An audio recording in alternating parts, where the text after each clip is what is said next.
ইয়াবার হিসাব দিলে আপনারা দেখতেছেন সামনে গতকাল আমরা একটা ইয়াবার বড় চালান ধরেছি প্রায় 1,60,000 পিস 1,60,000 পিস ইয়াবা একদিনে উদ্ধার হয়েছে এবং গত 3 মাসে ঢাকা মহানগর গোয়েন্দা পুলিশ কর্তৃক 3,28,666 পিস ইয়াবা উদ্ধার হয়েছে।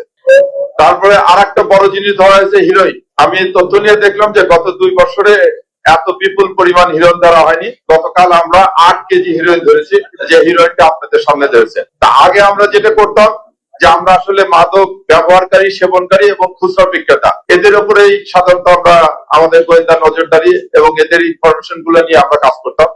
সরকার পলিসি দেওয়ার পরে সরকার নির্দেশনা দিয়েছে যে এই মাদকের রুটে যারা আছে, যারা কারবারি, বড় কারবারি, মহাজন কারবারি, তাদের খোঁজ করার জন্য তারই সূত্র ধরে আমাদের এই অভিযান। এবং এই অভিযানে আপনারা জানেন গত 2 দিন আমাদের বেশ কিছু সাফল্য এসেছে।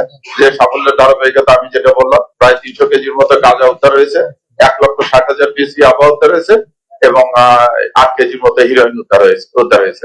এর পাশাপাশি যে সমস্ত সন্ত্রাসী সংগঠন বা অন্যান্য যারা আছে তার ব্যাপারে আমাদের একটা সাফল্য আছে। আমরা কামরাজগঞ্জ এবং সাভার এলাকায় অভিযান পরিচালনা করে সন্ত্রাসী গ্রুপ আশার 4 জন সদস্যকে গ্রেপ্তার করেছি। তাদের কাছ থেকে আমরা 2টি আগ্নেয়াস্ত্র, 2টি খেলনা আগ্নেয়াস্ত্র, চাপাতি, ইভেন 1.5 কেজির উপরে বিস্ফোরক দ্রব্য এবং তাদের জ্যাকেট, অন্যান্য ইসলামী বা জিহাদি যে বইগুলো আছে, জিহাদি বই সহ আরো অনেক সরঞ্জাম উদ্ধার করতেছি। তাদের বিরুদ্ধে মামলা দায়ের হয়েছে। আমি ঢাকা মহানগরবাসী সহ দেশবাসীকে আশ্বস্ত করতে চাই, বাংলাদেশ পুলিশ যে কোনো চ্যালেঞ্জ গ্রহণে এখন প্রস্তুত। সন্ত্রাসী এবং মাদকদের বিরুদ্ধে যে কোনো চ্যালেঞ্জ আমরা একে গ্রহণ করতেছি এবং এই ব্যাপারে আমাদের জিরো টলারেন্স এবং আগামী দিনগুলোতে এই অভিযান লক্ষ্য রেখে আমরা সন্ত্রাসকে নির্মূল করব, আমরা মাদককে নির্মূল করবো।